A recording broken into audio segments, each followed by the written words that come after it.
do efeito suspensivo na apelação. Então, nós verificamos que esse efeito suspensivo ele está relacionado ou não aos requisitos da prisão preventiva.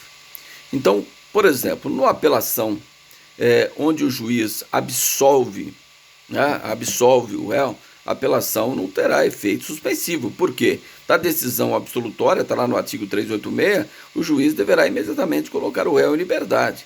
Então, nesse caso, a apelação não terá efeito suspensivo. Agora, e a sentença condenatória? Se o sujeito está em liberdade, será que ele apelando, ele continuará em liberdade ou não? Só para título de história, existia 2 artigos.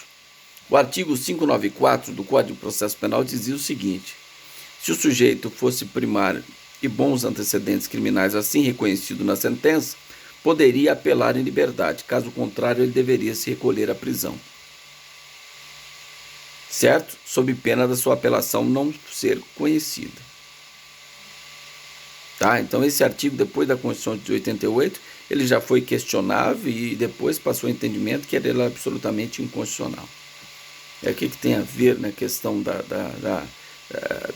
da prisão? Mas já existiu isso na nossa legislação. E o artigo 595 dizia que o sujeito interpôs a apelação. E se ele fugisse da cadeia, do presídio, a apelação dele seria julgada deserta. Olha que absurdo também que já existiu. Né? Então, o efeito suspensivo da apelação está relacionado à ausência ou não dos requisitos da prisão preventiva. Então, se o sujeito hoje está em liberdade, o juiz é obrigado na sentença falar sobre a prisão, se decreta a prisão ou se autoriza o sujeito a recorrer em liberdade? Sim, se o sujeito estiver em liberdade. Se o sujeito está preso, o juiz na sentença, se dá uma sentença condenatória, o juiz tem que dizer se mantém a prisão preventiva ou não? Sim, essa determinação e obrigação está lá no artigo 387, salvo engano, parágrafo 1º ou 2º do artigo 387 do Código de Processo Penal, que assim determina que o juiz deve manifestar e fundamentar sobre a necessidade da manutenção ou da revogação da custódia cautelar.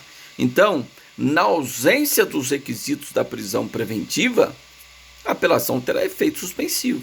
Ou seja, o sujeito não vai ser mandado ao cárcere em execução provisória da pena.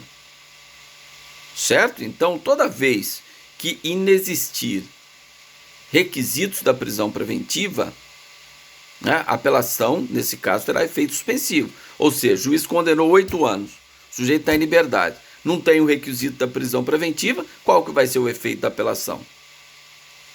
Vai ser efeito suspensivo, porque o juiz não pode mandar prender o sujeito. Não tem os requisitos da prisão preventiva, do artigo 311, 312, 313 do Código de Processo Penal. Então o juiz não poderá mandar prender. Né? Ou se ele está preso, se desaparecer os motivos que autorizaram a decretação da prisão, a prisão deve ser revogada e o sujeito deverá ter o direito de recorrer em liberdade na sentença condenatória. Ele apela e terá o efeito suspensivo. Ou seja, não vai cumprir o comando da sentença enquanto não esgotar os recursos. Ah, mas se reaparecer os motivos que autorizaram a prisão preventiva?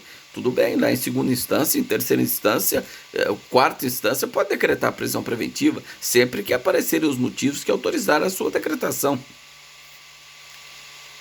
Também, como desaparecer os motivos que ensejaram a decretação, obrigatoriamente ela deve ser revogada sob pena de execução sumária da pena, que é inadmissível. Certo? Mas nós tivemos, então falamos do efeito suspensivo. Efeito devolutivo é a regra, né? A apelação devolve para o segundo grau de jurisdição toda a matéria fática e a matéria de direito. Eles vão analisar tudo. Tudo matéria fática, toda matéria de direito será analisada. Diferentemente nos tribunais superiores, no STJ e no STF, que só analisa a matéria de direito, não analisa a matéria fática. Certo? O efeito extensivo também, se não for de caráter pessoal, ele comunica também em relação àquele que não apelou. Por exemplo, 2 réus, um apela, o outro não apela. Aquele que apelou, o tribunal absolveu ele reconhecendo que o fato não existiu. O fato, furto, não existiu. Bom, se ambos responderam e foram condenados por furto, Um apelou, o outro não apelou. O tribunal entendeu que o furto não existiu. Vai comunicar com o outro ou não? É lógico que comunica, porque não é questão de natureza pessoal. Não é questão de natureza pessoal. Pessoal, só um minutinho, desconectou aqui de novo aqui o negócio aqui. Vamos lá. Então, não é de natureza pessoal. Então, nesse caso, comunica. Vocês entenderam? O tribunal falou para aquele que apelou que o fato furto não existiu. Se não existiu para aquele que apelou, existiu para aquele que não apelou? É lógico que não. Não é caráter pessoal. Agora, o tribunal, na apelação, reconheceu a extinção da punibilidade, porque aquele que apelou à época do crime era menor de 21 anos. Então, a prescrição reduz em metade. E aí, vai comunicar aquele outro lá que era maior de 21 anos, que não apelou? É lógico que não. Então, nesse segundo exemplo, nós afirmaríamos que não teria efeito extensivo. Né? Efeito de retratação não existe na apelação. Apelação, o juiz não pode se retratar. No recurso de sentido estrito, sim. A grave execução, sim. O próprio desembarque declaratório, sim. Mas na apelação, o juiz de primeiro grau não pode se retratar. Não cabe retratação, juízo de retratação. Então não tem o efeito regressivo ou diferido. Não existe. Tá? Mas o efeito suspensivo, ele existe nessas possibilidades que nós já discutimos. O efeito extensivo. Agora, o pior foi que ocorreu agora com a reforma processual do projeto anticrime que entrou em vigência, a Lei 13.964, é isso? 2019, entrou em vigência 23 de 1 de 2020. Quem pode ler o artigo 492, parágrafo 1º, letra E, salvo engano, do Código de Processo Penal? Vamos lá, localizem lá, por favor.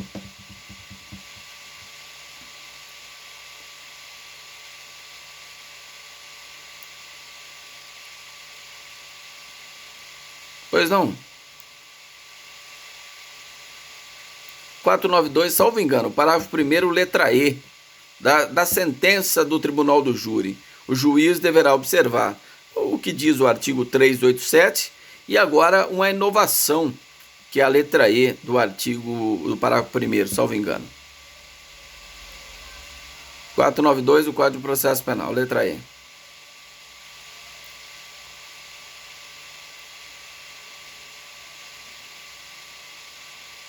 É isso aí, é isso aí. Então nós estamos falando de efeito suspensivo da apelação ainda. Vamos ver o que diz esse artigo.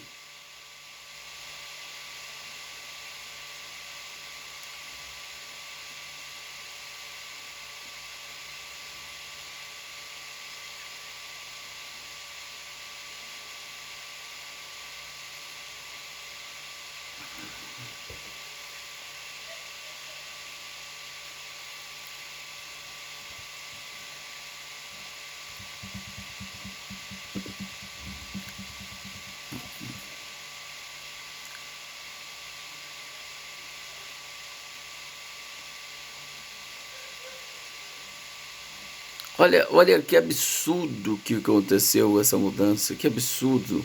O Supremo Tribunal Federal já declarou a inconstitucionalidade da execução provisória da pena. Então, aqui está falando que a apelação não terá efeito suspensivo. Então, independentemente do sujeito que foi condenado nos crimes de competência do júri, a pena de 15 anos ou mais, o juiz já vai mandar prendê-lo, execução provisória da pena, em primeiro grau de jurisdição.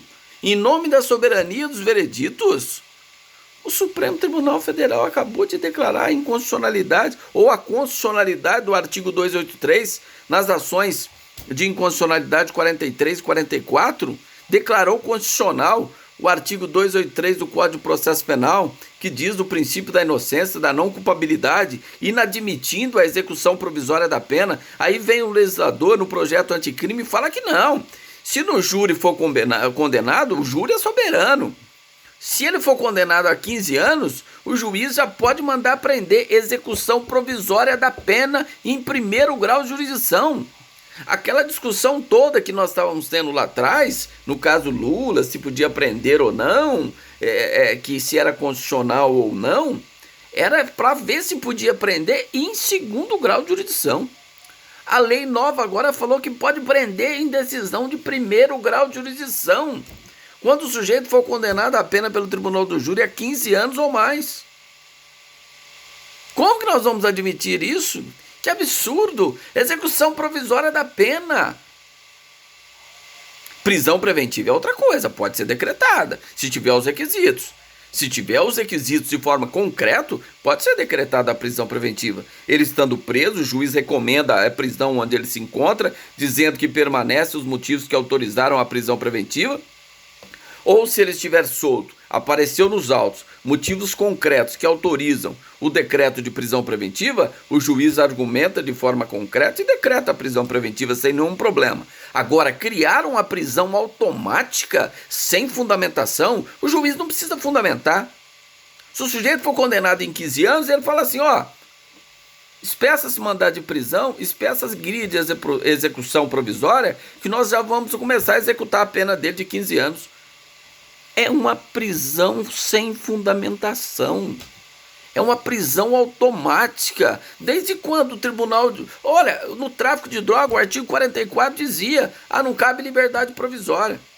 O sujeito tinha que cumprir a pena, não cabe liberdade provisória, ele não podia ser solto. A crime, o Estatuto do Desarmamento, salvo engano, artigo 21. Tudo isso declarado inconstitucional pelo Supremo Tribunal Federal. E agora vem uma lei moderna, um projeto anticrime, e fala que o sujeito vai ter execução provisória de decisão de primeiro grau de jurisdição, uma prisão que não precisa fundamentação, basta que o júri tenha condenado a pena de 15 anos. Mas se tiver possibilidade do tribunal modificar, o juiz poderá dar efeito suspensivo. O juiz poderá, ou senão você pode requerer ao presidente lá no Tribunal de Justiça o efeito suspensivo na apelação. Olha que facilidade. Vamos prender sem fundamento, basta que a condenação tenha sido 15 anos, depois nós vamos lá tentar o efeito suspensivo na apelação. Olha que absurdo. Olha que absurdo. Olha, é tão absurdo que faz a leitura do artigo 313, por gentileza, parágrafo 2º do Código de Processo Penal. Isso, olha a contradição. A própria lei anticrime criou o artigo 313, parágrafo 2º. A própria lei anticrime inseriu esse artigo, esse inciso. Pois não, 313, parágrafo 2º, né?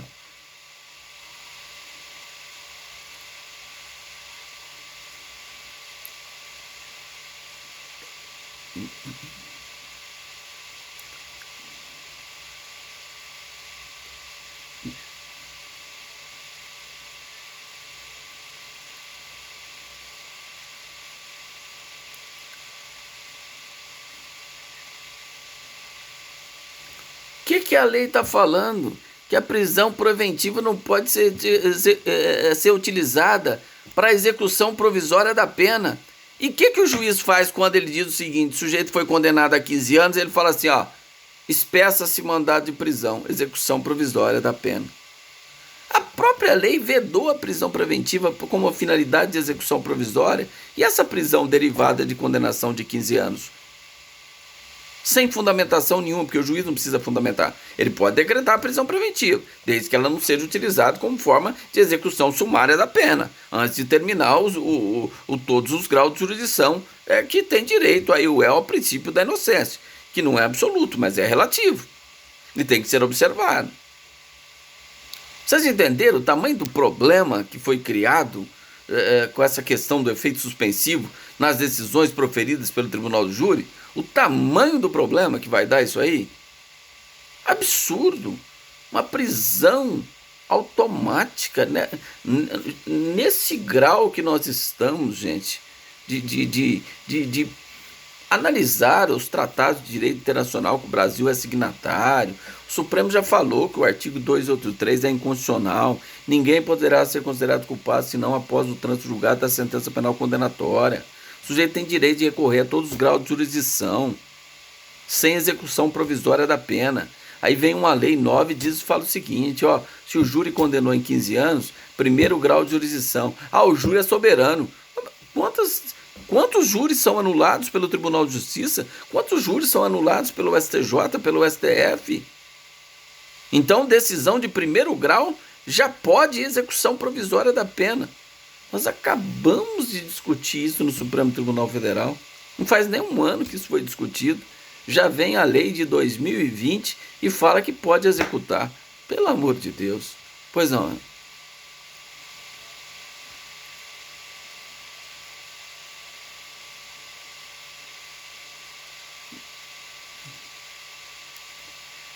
Sim.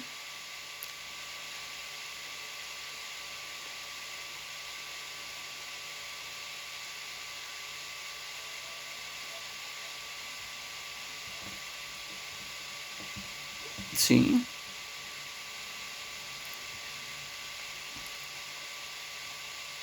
Sim, isso aí não conta muito pelo contrário. É como aquela execução provisória de segundo grau que a gente estava discutindo. Ah, se tiver condenação de segundo grau, já pode prender já. Ah, mas ele vai recorrer ao STF, ao STJ. Não interessa, pode prender. Agora decidiram isso, que a decisão de primeiro grau do júri, se o sujeito for condenado a 15 anos, pode prender. Mas e o princípio da inocência? E o que o Supremo falou que não existe execução provisória da pena? Não existe execução provisória da pena senão depois do trânsito julgado. Mas não, vem a lei agora e diz que 15 anos o juiz pode prender de forma automática. Não é um contrassenso muito grande? Olha, principalmente, olha o artigo 313, parágrafo 2º, que nós acabamos de fazer leitura. Então, não dá, uma reforma absolutamente a toque de caixa, uma reforma política, que em nada vai contribuir com o sistema carcerário. Nós temos, aliás, o Brasil nem sabe quantos presos nós temos. Estima-se que temos quase 800 mil presos, 40 mil presos, 40% de presos provisórios. E aí nós teríamos agora todo julgamento do júri, sujeito condenado no homicídio a pena mais de 15 anos, independente de qualquer situação, já vai para a cadeia. O sujeito é primário, não foi preso em flagrante, respondeu o processo de liberdade, está em liberdade, aí ele sofre uma condenação de 15 anos, que ele pode recorrer, ele pode apelar, ele pode recorrer especial, extraordinário, mas não, da decisão do júri ele já sai preso de lá. Já sai preso de lá. E não é prisão preventiva, é execução provisória da pena. Porque a prisão preventiva, se chegar um dado concreto lá para o juiz, do presidente do júri, vem uma informação do delegado da Polícia Federal que ele tentou renovar o passaporte, indicando que se ele fosse condenado ele ia sair do país. Né? Então o juiz, com esse documento, de forma concreta, ele vai e decreta a prisão preventiva do sujeito que foi condenado pelo júri, porque ele tem argumento que o sujeito planejava deixar o país e tinha elemento concreto. Não é ele acha que ele ia deixar o país, não. Eu tenho elemento concreto, eu tenho a informação aqui da Polícia Federal. Então eu mando prender ele preventivamente. Está correto, parabéns para o juiz. Agora, prisão automática, 15 anos. Ó, começa a executar a pena dele já. Ah, mas ele não pode apelar? Pode. A apelação dele será recebida. Só que ele já vai estar cumprindo pena. Já vai estar cumprindo pena. Pois não, né?